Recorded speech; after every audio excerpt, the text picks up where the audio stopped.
History के इस chapter में आज हम जो टॉपिक ले रहे हैं वो है the making of nation states. यहाँ पर हमारा जो मेन चैप्टर है वो है the rise of nationalism in Europe. Europe में नेशनलिज्म का राइज कैसे हुआ, इसको हम डिस्कस करते हुए यहाँ पर पहुँचे हैं कि किस तरह से यूरोप में नेशन स्टेट बनने शुरू हुए थे।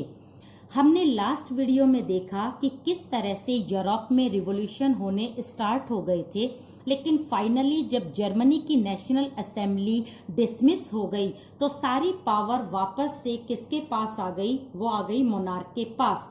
लेकिन आफ्टर 1848 में मोनार्क को कुछ बातें समझ में आई कि अगर इसी तरह से रिवॉल्यूशन होते रहे तो कभी भी हम अपनी पावर को एंजॉय नहीं कर पाएंगे। और उस समय का मोनार्क बहुत वीक हो गया था। मोनार्क ने अपनी पावर सिटीजन को देनी स्टार्ट कर दी थी और काफ़ी सारे चेंज जो थे वो आफ्टर 1848 के बाद स्टार्ट हो गए थे।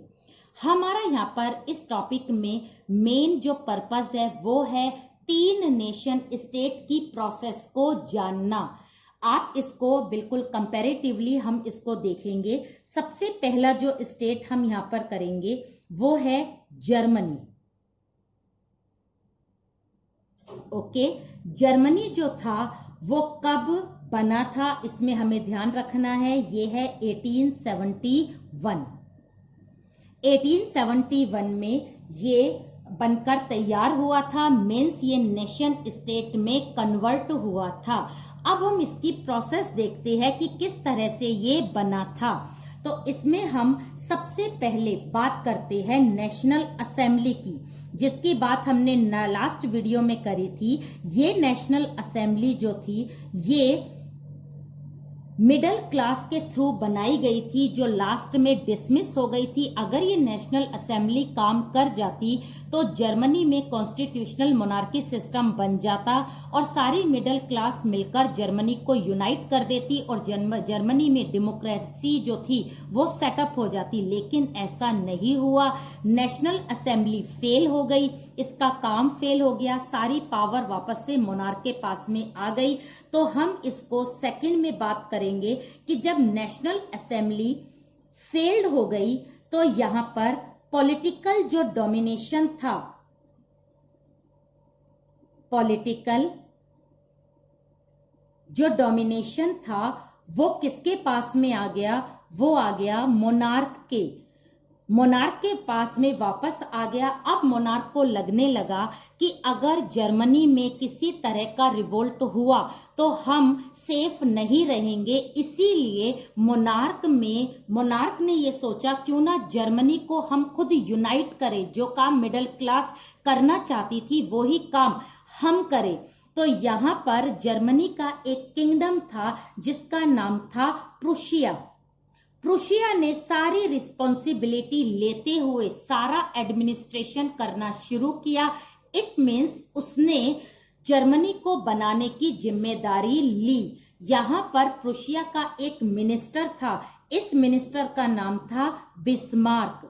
बिस्मार्क ने अपनी आर्मी तैयार की। अपनी आर्मी से मतलब है प्रूशिया की आर्मी, और साथ में aristocracy. Aristocracy means middle class.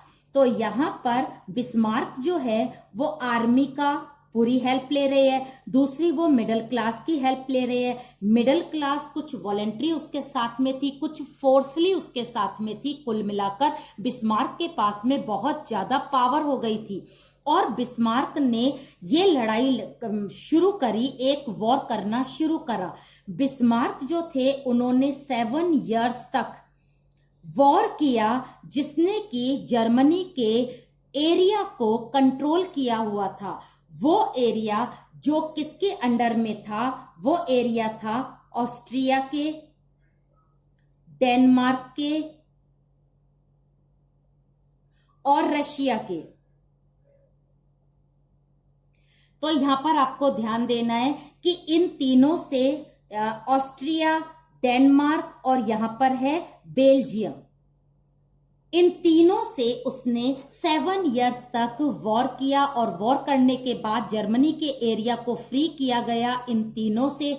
और यहाँ पर उन्होंने यानी बिस्मार्क ने जर्मनी को यूनाइट करके एक कंट्री बनाया, मीन्स एक नेशन स्टेट बनाया। और इसका जो एम्परर बना किसका, जर्मनी का, वो थे विलियम फर्स्ट। और ये विलियम फर्स्ट प्रूशिया के किंग थे, उनको ही जर्मनी का एम्परर बनाया और यहाँ पर जर्मनी क्या हुआ, यूनाइट हुआ। तो इस जर्मनी की स्टोरी में आपको जो नाम लर्न करने हैं उसमें आपको ध्यान रखना है, एक है बिस्मार्क और एक है विलियम फर्स्ट। इन दोनों के नाम आपको लर्न करने हैं, इनका कोई कंट्रीब्यूशन नहीं है, ये सिर्फ एक एम्परर थे जर्मनी के। लेकिन बिस्मार्क ने आर्मी के थ्रू, यहाँ पर आपको ध्यान रखना है कि ये जो जर्मनी बना था ये किसके थ्रू बना था, आर्मी के थ्रू। और ये आर्मी किसने तैयार करी थी, बिस्मार्क ने। अब हम दूसरा नेशन स्टेट लेते हैं। दूसरा जो नेशन स्टेट है वो है इटली। इटली जो यूनाइट हुआ था वो 1861 में हुआ था। अब हम इसकी प्रोसेस देखते हैं कि इटली में क्या क्या था। सबसे पहले हम बात करते हैं इसके कंपोजिशन की। कंपोजिशन का मतलब है इटली जो था वो जब यूनाइट नहीं था, यानी एक नेशन स्टेट नहीं था, जब ये 7 स्टेट्स में डिवाइड था। 7 स्टेट्स मिलकर इटली को उस समय बनाते थे। लेकिन इसमें जो ओरिजिनल इटालियन फैमिली जिस स्टेट में रहती थी उस स्टेट को बोलते थे सार्डिनिया। ये चीज ध्यान रखना, सार्डिनिया इन 7 स्टेट्स में से एक स्टेट था जहां का जो राजा था यानी किंग था उसका नाम था विक्टर। ओके, यही विक्टर एक ऐसा अकेला था जो कि इटालियन फैमिली से बिलोंग करता था। बाकी के जितने भी 6 स्टेट थे वो बाहर के आउटसाइडर थे, बाहर के एम्पायर थे, बाहर से आए हुए थे और इटली के एरिया पर उन्होंने अपना कब्जा किया हुआ था। तो अगर हम इटली को देखें तो इटली कुछ इस तरह से रूल हुआ था कि इटली का जो ये नॉर्थ पार्ट है, इस नॉर्थ पार्ट पर किसका रूल था, हैब्सबर्ग का। ओके, इसका जो ये वाला है यानी ये सेंटर जो पार्ट है, इस सेंटर पार्ट पर कौन रूल कर रहा था, पेपल स्टेट्स। और जो ये लास्ट साउथ पार्ट है, इस साउथ पार्ट पर कौन रूल कर रहा था, वो था बर्बन डायनेस्टी। तो नॉर्थ पार्ट पर हैब्सबर्ग डायनेस्टी थी, सेंट्रल पार्ट पर पेपल स्टेट्स थे और साउथ पार्ट पर बर्बन डायनेस्टी रूल कर रही थी।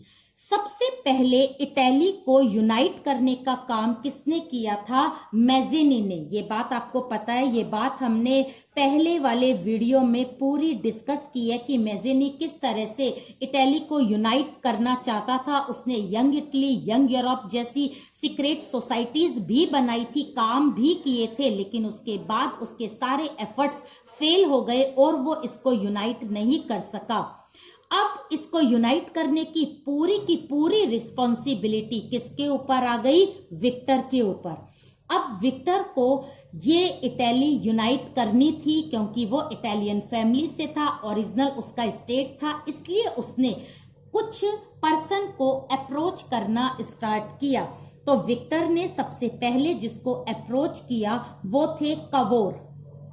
कवोर जो थे वो ना तो कोई नेशनलिस्ट थे, ना वो डेमोक्रेट्स थे, ना वो ऐसे कोई रिवोल्यूशनरीज थे। एक्चुअली में वो एक रिच क्लास से बिलोंग करते थे, फ्रेंच बोलते थे, लेकिन वो ये चाहते थे इटली यूनाइट हो जाए, इसलिए उन्होंने विक्टर को सपोर्ट करना शुरू करा। अब कवोर का मेन रोल क्या था, बस आपको यहाँ पर ये ध्यान रखना है। एक्चुअली में कवोर ने विक्टर की ट्रीटी जो थी वो फ्रांस से करवाई, ठीक है। तो फ्रांस से विक्टर की ट्रीटी हुई, फ्रांस की आर्मी विक्टर के पास में गई। इट मीन्स फ्रांस और सार्डिनिया ने मिलकर इटली के नॉर्थ पार्ट को, यानी ये जो नॉर्थ पार्ट में जो हैब्सबर्ग एम्पायर है, ये डायनेस्टी है, इसको हटाने में फ्रांस ने विक्टर की सहायता की। लेकिन इस हेल्प के लिए किसने तैयार करा? कवोर ने। तो कवोर का कंट्रीब्यूशन नॉर्थ पार्ट को फ्री करवाने में रहेगा। अब विक्टर जो थे उन्होंने दूसरे पर्सन से हेल्प मांगी। क्यों मांगी? क्योंकि ये जो पर्सन थे ये सेंट्रल और साउथ पार्ट में बहुत पॉपुलर थे। यहाँ की जो लोअर क्लास, जो वर्कर क्लास थी, वो उनको बहुत ज्यादा रिस्पेक्ट करती थी, उनके लिए मरने मारने को तैयार रहती थी, उनके ऊपर ब्लाइंड फेथ करती थी। इसलिए विक्टर को लगा कि सेंटर पार्ट और साउथ पार्ट सिर्फ वो ही पर्सन क्या करवा सकता है? फ्री करवा सकता है। अब ये पर्सन कौन था? ये पर्सन थे, उनका नाम था गैरीबॉल्डी। ओके, ये गैरीबॉल्डी इतने पॉपुलर थे सेंट्रल और साउथ पार्ट में कि यहाँ के 80% जनता इन पर ब्लाइंड फेथ करती थी और इनके लिए अपने आप को सेक्रीफाइस करने के लिए तैयार थी। विक्टर ने इनको अप्रोच करा, गैरीबॉल्डी ने एक आर्मी तैयार करी और इस आर्मी को गैरीबॉल्डी ने जो नाम दिया वो नाम आपको लर्न करना है। वो नाम था रेड शर्ट। इस रेड शर्ट में कम से कम 30,000 लोग इन्वॉल्व थे, यहीं के लोग थे। गैरीबॉल्डी बहुत अच्छे फ्रेंड थे, किसके? मैज़ेनी के। ये दोनों, मतलब इन्होंने जब यंग इटली और यंग यूरोप जैसी सीक्रेट सोसाइटी बनाई थी जिसमें पूरा कंट्रीब्यूशन गैरीबॉल्डी ने मैज़ेनी को दिया था। उसके बाद मैज़ेनी फेल हो गए, गैरीबॉल्डी अंडरग्राउंड हो गए। लेकिन जब उन्हें पता चला विक्टर इटली को यूनाइट कर रहा है तो गैरीबॉल्डी जो थे उन्होंने विक्टर का साथ देना सही समझा। गैरीबॉल्डी एक्चुअली में जो थे वो एक वॉलेंटियर, आर्म्ड वॉलेंटियर, हम अगर इन्हें कहे तो ज्यादा सही रहेगा। आर्म्ड वॉलेंटियर का मतलब होता है वो सोशल वर्कर जिनके पास में हथियार हो, उसे हम आर्म्ड वॉलेंटियर बोलते हैं। तो गैरीबॉल्डी उनमें से थे। उन्होंने अपनी आर्मी को तैयार करके सबसे पहले उन्होंने पेपल स्टेट्स पर अटैक किया। लेकिन इन पेपल स्टेट्स पर फ्रांस की आर्मी पहले से सेटअप थी, इसलिए यहाँ पर ये रेड शर्ट हार गई और रेड शर्ट फिर आई नीचे की तरफ, यानी साउथ की तरफ। साउथ में जो बर्बन डायनेस्टी थी उसको इन्होंने हटा दिया, किन्होंने? रेड शर्ट ने।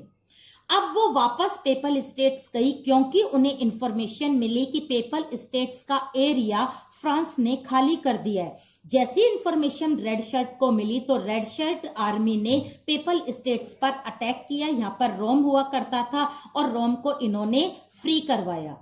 इस तरह से पूरी इटली क्या हो गई? फ्री हो गई, यूनाइट हो गई, एक ये पूरी कंट्री बन गई। और इसका मोनार्क किसको बनाया गया? गैरीबॉल्डी ने इसका मोनार्क विक्टर को बनाया, जो कि ऑब्वियस बनना ही था। तो यहाँ पर हमने कुछ चीजों को अच्छे से देखा है। वो है इटली से पहले 7 स्टेट्स। सबसे पहले इटली में मिलने वाला जो प्रोविंसेस, जो स्टेट था वो था सार्डिनिया। और लास्ट में जो स्टेट मिला वो थे पेपल स्टेट्स, क्योंकि इसको फ्री करने में, इसको हटाने में रेड शर्ट को बहुत ज्यादा एफर्ट्स करना पड़ा। जब ये इटली बन गया तो इसको इटली वर्ड में या लैंग्वेज में इटालिया बोलते थे। तो यहाँ की, यानी जो सेंट्रल और साउथ की सिटीजन इतने इलिटरेट थे, इतने गरीब थे, वो बिल्कुल भी एजुकेटेड नहीं थे, उन्हें पता ही नहीं था लाटालिया क्या होता है। वो सोचते थे लाटालिया जो है वो विक्टर की वाइफ है, वो ऐसा सोचते थे। जबकि लाटालिया का मतलब था इटली क्या हो गया है? यूनाइट हो गया है, इटली एक कंट्री बन गया है। तो यहाँ पर जो हमें नाम लर्न करने हैं इटली के प्रोसेस में, वो नाम है, फर्स्ट है विक्टर, सेकंड है मैज़ेनी, थर्ड है कवोर और फोर्थ है गैरीबॉल्डी। तो ये नाम अगर आपको लर्न है तो आपको पूरी स्टोरी अपने आप क्या हो जाएगी, लर्न हो जाएगी। इन नाम से आपके माइंड में क्लिक हो जाना चाहिए कि हमारी स्टोरी किस तरह से चलेगी, जो स्टार्ट होएगी मेजेनी से, विक्टर से होती हुई कवोर और फिर बाद में लास्ट गैरीबॉल्डी। अब हम लास्ट नेशन स्टेट के बारे में देखते हैं जो है ब्रिटेन। ब्रिटेन जो था वो हुआ था 1688 में, एक यूनाइटेड स्टेट बना था। अब हम इसकी स्टोरी देखते हैं। इसमें कोई पर्सन आपको लर्न नहीं करना, कोई प्लेस आपको लर्न नहीं करनी है, सिंपल आपको एक प्रोसेस देखनी है। प्रोसेस कैसे थी? एक्चुअली में ब्रिटेन में 4 कम्युनिटी थी। पहली कम्युनिटी थी इंग्लिश, दूसरी कम्युनिटी थी वेल्स, तीसरी कम्युनिटी थी स्कॉटिश और फोर्थ जो कम्युनिटी थी वो थी आयरिश। ओके, तो ये 4 कम्युनिटी से ब्रिटेन जो था वो किंगडम बना था। इसमें से इंग्लिश जो कम्युनिटी थी इसके पास सबसे पहले वेल्थ आई। इसका मतलब है जो सोशल और पॉलिटिकल पावर जो थी सबसे पहले इस कम्युनिटी ने गेन करी थी, क्योंकि इस कम्युनिटी के जो मेंबर्स थे वो बहुत बड़े बड़े मर्चेंट थे। पैसा बहुत जल्दी इकट्ठा कर लिया। पैसे के साथ इन्होंने एक रिवोल्ट किया। कौन सी कम्युनिटी ने? इंग्लिश कम्युनिटी ने ब्रिटेन के मोनार्क के अगेंस्ट में 1688 में इस कम्युनिटी ने रिवोल्ट किया। रिवोल्ट करने से मोनार्क तो पहले से ही बहुत वीक था। जैसे इस कम्युनिटी का रिवोल्ट हुआ तो मोनार्की सिस्टम हट गया ब्रिटेन से और कौन सा सिस्टम आ गया? कॉन्स्टिट्यूशनल मोनार्की सिस्टम यहां पर सेटअप किया गया। कहां पर सेटअप किया गया? ब्रिटेन में। ठीक है, अब कॉन्स्टिट्यूशनल मोनार्की के अंडर में एक पार्लियामेंट बनी। पार्लियामेंट में मेन मेंबर कहां से लिए गए? इंग्लिश कम्युनिटी से। इंग्लिश कम्युनिटी से ही लेने वाले थे। क्यों? क्योंकि सबसे पावरफुल थी। इलेक्शन में हर तरह से हर चीज में ये पार्टिसिपेट करके पार्लियामेंट पर इसने पूरा अपना कब्जा किया हुआ था। अब इसका मेन टारगेट ये था कि इन तीनों कम्युनिटी को अपने में मिलाना, अपनी लैंग्वेज, अपने रूल्स और रेगुलेशन को इनमें इम्पोज करके इन सबको ब्रिटेन में मिला देना। तो यहाँ पर इंग्लिश कम्युनिटी अपना कंट्रोल कर रही है। कंट्रोल करने के लिए सबसे पहले इसने स्कॉटलैंड से एक ट्रीटी साइन करी। ये ट्रीटी 1707 में यूनियन ऑफ एक्ट के नाम से साइन की गई, जिससे इसका नाम United kingdom of great Britain हो गया। किसका नाम? ब्रिटेन किंगडम का नाम United kingdom of great Britain 1707 की इस ट्रीटी के बाद हो गया। ये ट्रीटी स्कॉटलैंड के साथ, स्कॉटिश कम्युनिटी के साथ इंग्लिश कम्युनिटी ने की थी। अब इस ट्रीटी के अंडर में जो लैंग्वेज थी, ये लैंग्वेज स्कॉटिश की अलग थी, ये लैंग्वेज थी गैलिक। लेकिन इस गैलिक लैंग्वेज को अब नहीं बोल सकते थे, इंग्लिश कम्युनिटी ने मना कर दिया। अब लैंग्वेज कौन सी चलेगी? इंग्लिश चलेगी। दूसरा, स्कॉटिश कम्युनिटी में कुछ ज्यादातर मोस्टली लोग जो थे वो कैथोलिक थे, लेकिन इंग्लिश कम्युनिटी में मोस्टली क्या, सारे ही लोग प्रोटेस्टेंट थे। तो इंग्लिश कम्युनिटी ने इनको प्रेशराइज करा कि सब अपने आप को कन्वर्ट करे और सारे के सारे क्या हो जाए? प्रोटेस्टेंट हो जाए। तो स्कॉटिश कम्युनिटी ने इसके दबाव में आकर सारे के सारे प्रोटेस्टेंट बन गए और उन्होंने अपनी गैलिक लैंग्वेज को भी छोड़ दिया और उन्होंने कौन सी लैंग्वेज को यूज करना शुरू कर दिया? इंग्लिश। अब इंग्लिश कम्युनिटी ने नेक्स्ट टारगेट करा कौन सी कम्युनिटी पर? आयरिश पर। आयरिश कम्युनिटी के एक पर्सन थे, एक नेशनलिस्ट थे जिसका नाम था वॉल्फटॉन। वॉल्फटॉन ने एक प्रोटेस्ट करा। किसके अगेंस्ट में किया होगा? इंग्लिश कम्युनिटी के। लेकिन इंग्लिश कम्युनिटी ने इस प्रोटेस्ट को फेल कर दिया। फेल करने के बाद आयरिश कम्युनिटी में कुछ लोग कैथोलिक थे, कुछ लोग प्रोटेस्टेंट थे। जो प्रोटेस्टेंट थे वो आराम से इसमें मिल गए, जो कैथोलिक थे या तो यहाँ से बाहर चले गए, और जो रहे वो इंग्लिश कम्युनिटी के रूल्स रेगुलेशन के अंडर में रहे। तो तो कहने का मतलब है इंग्लिश कम्युनिटी ने स्कॉटिश को फिर आयरिश को अपने में मर्ज कर लिया, खुद पावरफुल बन गया। वेल्स की स्टोरी आपकी एनसीईआरटी में नहीं दे रखी है। वेल्स जो था वो अपने आप ही बहुत वीक था, इंग्लिश कम्युनिटी में अपने आप मिल गया। इस तरह से जो यूके था वो 1688 में कंप्लीट पहले ही हो गया था, उसके बाद सिर्फ ये तीनों कम्युनिटी इसमें मिल गई। तो इस तरह से हमने देखा कि किस तरह से यूरोप में नेशन स्टेट का क्रिएशन हुआ, उनको किस तरह से बनाया गया। अगर हमने इन तीनों की स्टोरी देखी है तो तीनों में अपने अलग अलग पर्सन है। अगर हम जर्मनी की बात करें तो मेन रोल बिस्मार्क का था। बिस्मार्क ने सारा आर्मी तैयार करके जर्मनी को बनाया। अगर हम इटली की बात करें तो इटली में मेन काम गैरिबाल्डी ने करा था, लेकिन इसको सपोर्ट कवोर और मैज़ेनी ने भी किया था। अगर हम ब्रिटेन की बात करें तो ब्रिटेन में सिर्फ पावर का खेल था, जिसके पास में पावर थी वही क्या बन गया, वही कंट्रोलर बन गया। अगर हम मोनार्क की बात करें तो जर्मनी का मोनार्क विलियम फर्स्ट बना, तो इटली का कौन बना, विक्टर। लेकिन ब्रिटेन में डेमोक्रेसी रही। तो अगर एग्जाम में आपके क्वेश्चन आ जाए कि इन तीनों कंट्री में कौन सा नेशन आर्मी से बनी, तो आपको जर्मनी का नाम यहाँ पर मेंशन करना है। अगर एग्जामिनर ने पूछा कि कौन सा नेशन स्टेट वायलेंस और वॉर से क्रिएट हुआ, तो आपको यहाँ बताना है इटली। और अगर हम बात करेंगे सिर्फ प्योरली डेमोक्रेटिक प्रोसेस की, तो वो कहाँ पर अप्लाई हुई थी, ब्रिटेन में। तो इट मीन्स यूरोप में ब्रिटेन एक ऐसा किंगडम था जिसको कि डेमोक्रेटिक प्रोसेस से बनाया गया था, जबकि इटली वॉर से बना था और जर्मनी आर्मी से। ये सारे नोट्स आपको डिस्क्रिप्शन बॉक्स में मिलेंगे, तो आप उस बॉक्स को जरूर देखा करो ताकि आपको नोट्स क्लियर हो।